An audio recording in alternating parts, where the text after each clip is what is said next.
All right, free radicals, welcome. My name is Dave. This is the Radical Independent commentary, culture, politics, whatever I want to talk about. And trying, again, to stay free and not, become a slave to the establishment and the status quo. Uh, Here's what happened last night. So, Biden, the president of the United States, the guy who was elected to bring everyone together, gave a speech and he talked about how democracy is at stake. Basically, if you don't vote for him, then you hate democracy. Or if you don't vote for his policies or Democrat neoliberal warmongers who don't really care a rat's rear end about the people they represent. Everybody's voting to send billions more to Ukraine. Meanwhile, our own infrastructure is crumbling and the free market is really no longer free. And there's so much collusion going on between government and so called private companies. But anyway, that's all happening. And then Biden gives this speech where he does predictive programming. Predictive programming. Now, before we get to what Biden said is going to happen on election day, and this should make everybody who thinks that voting is going to change the world.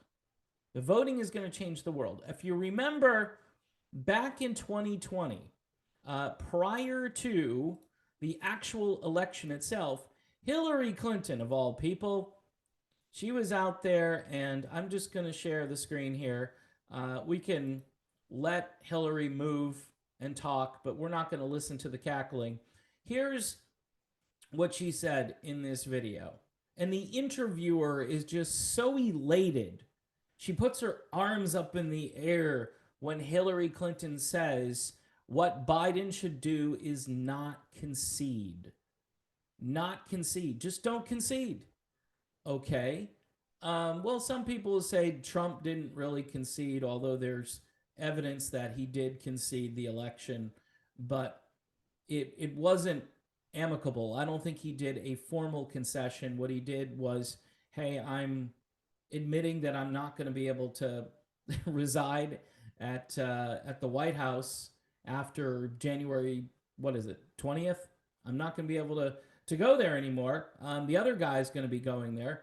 But if you watch this video, this Democrat strategist is, asking Hillary what, they should do. And Hillary maps out exactly what happens after the last election. She says it's going to be prolonged. It's going to be difficult. Pictures of ballots. We're going to have to all just kind of, wait and see, because again, the Republicans are the ones that are going to pull all these shenanigans, and most likely it's going to be by using mail-in ballots. Okay, so it's always opposite day. Everything is opposite day. So let's get out of this, because I know a lot of you just aren't too keen at looking at these two very attractive ladies here. So we'll go back to just me, which isn't much better. But here's the point. Biden gives the speech yesterday, and he basically does predictive programming where he says, oh, well, we're not sure when this will be decided. It may go on for days. I mean, all of these ballots being mailed in. Now, look, if the mail-in ballots have been coming in, why in the world wouldn't you just have that ballot counted when it came in before the actual election day and put it in the correct column, whether it's an R or it's a D, or who knows, could be an L, libertarian, probably not. But the point being is that there could be ballots coming in that could be counted. But he's already telling everybody, he's setting everyone up for the idea that this is going to go on for days. Just like 2020 went on for like a week or two, right? Before we knew, they would have a news program where they would show how many electoral votes each guy had, and then it would change. And this went on for days, and it was the most nerve-wracking thing. And even if you're not invested in this stuff, but yet you look at this and you go, okay, can they just come to a decision here? Can these ballots just be counted? And it seems that every election cycle it gets more difficult to figure this out. And if you go back to 2000, that's when this all started. I mean, Kerry Lake is out there saying that, hey, you had election deniers all over the place, and most of them were Democrats. Now you got Republicans doing it, and they can't do it. If you live in Brazil, you can't do it. I'm not sure what's happening, people, but I know this. I'm getting very close to thinking that it doesn't matter. It doesn't matter if you vote. Now, if we see results that people have been predicting, like this red wave, I'll take the red wave over a blue wave any day of the week and twice on Sunday, right? But a lot of times, you get to the end of this and the guys are like, hey, yeah, we won. We have a mandate. We're going to fix things, and they don't change anything. They talk a good game. They fundraise off of it, but they don't actually fix the problem. They make you feel like they're fixing the problem. And I'm hoping it's different this time, but I just don't have a lot of hope. There's very little hope that it's going to be different.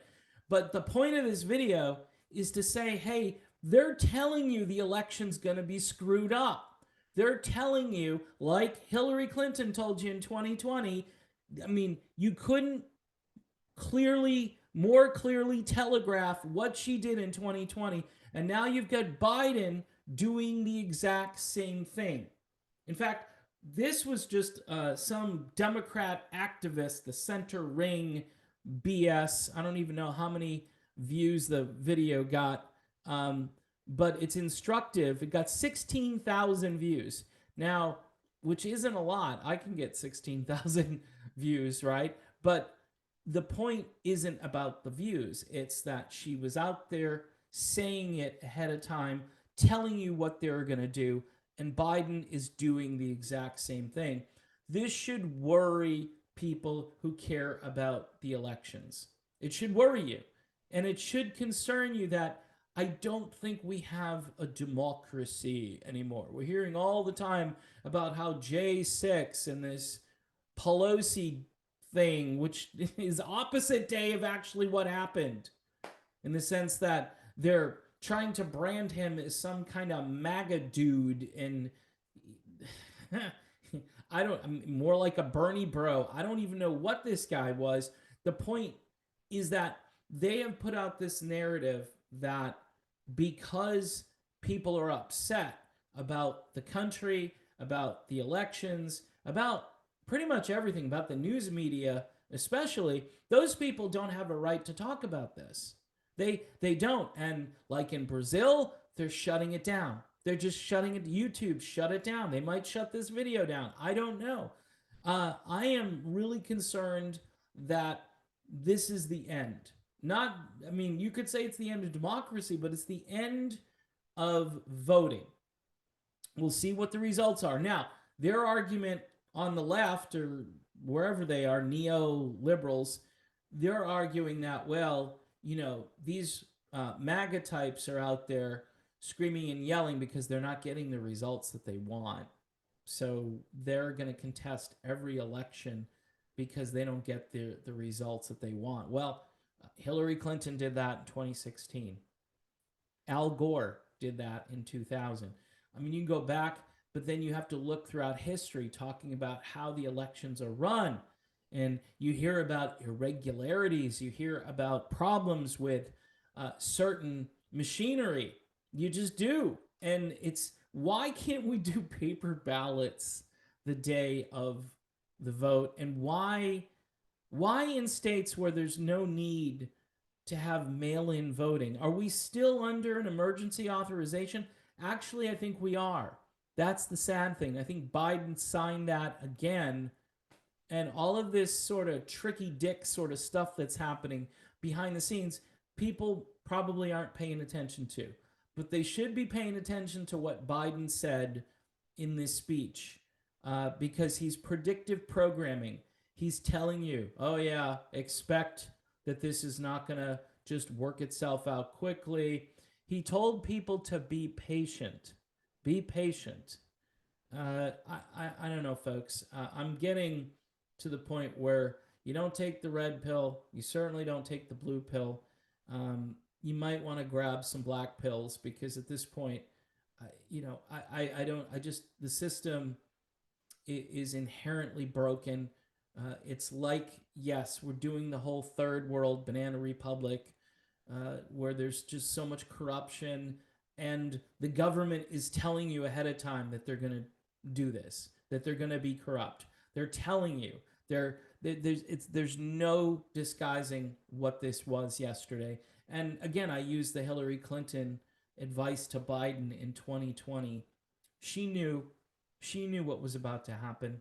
She knew, and that's the crazy part, is that these people know. You got, for instance, here's some weird stuff. You've got this guy in Pennsylvania, right, who can't string a sentence together because he had a stroke, but they decided to keep him in the race. Why would they do that?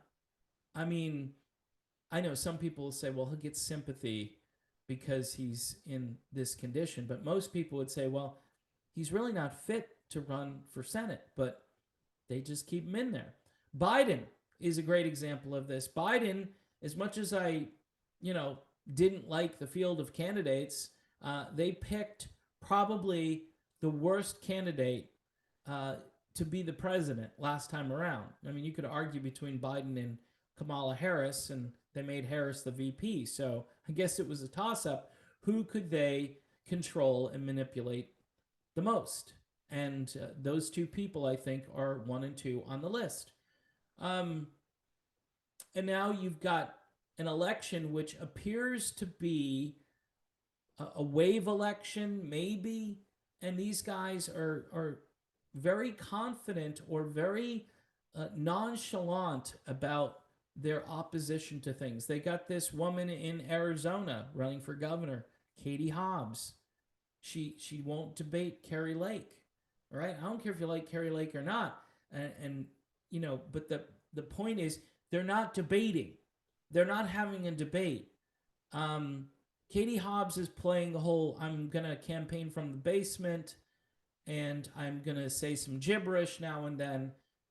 It's like it's already been decided. That's what feels like it's already been decided.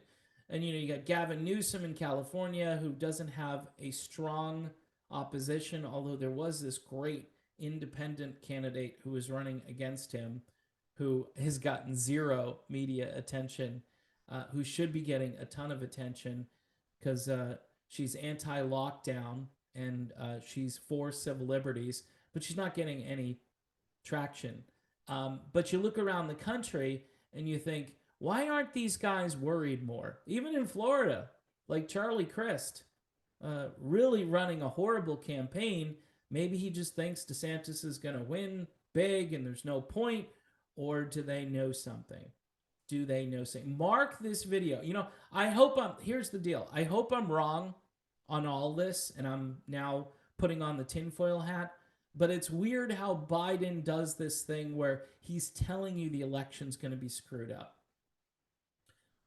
And for those people who are angry in 2020, what's that going to do to their level of anger if they see this again?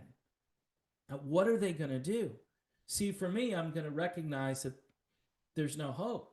I mean, maybe in your local elections, your state rep, your town council, your county commissioner, those sorts of things, I would stick to those things and just try to affect change locally. But on the national level, on the congressional level, folks, I think this thing might be just too far gone. And unless you abolish the entire system the way it works currently and replace it with a transparent, organic way of collecting and counting votes, then there is no hope for this republic as it was. It's not a republic right now anyway, and I just corrected myself there with the tense. Anyway, folks, thanks for watching the channel. We'll see what happens. It's going to be very interesting. I will likely be addressing this after the fact. Keep in mind, the censorship is already going through the roof. Brazil, the entire country of Brazil, is being censored. Other places are being censored for speaking out against corruption when it comes to elections. And if you can't speak out about it, then guess what? Everybody who isn't really paying attention is going to think that it's all fine and that you're just an election denier and you need to get a grip and, love on this new normal. And a lot of people are not going to accept that. And I think they're all just trying to push people over the brink, and we'll see. We'll see. This is going to be scary if this thing is messed up. It's going to be very scary because people want change in this country. They want aggressive, different policies than what we've had over the last 2 years. And really, if you look at things in total, I would say over the last 30 years, people want a different direction. They're tired of the neoliberal order, and they want to get along with other countries, and they want to trade with other countries, and they don't want to go to war with everybody all the time over anything, including a regime that we may not think personally is a good regime or is represented by good actors. I don't care.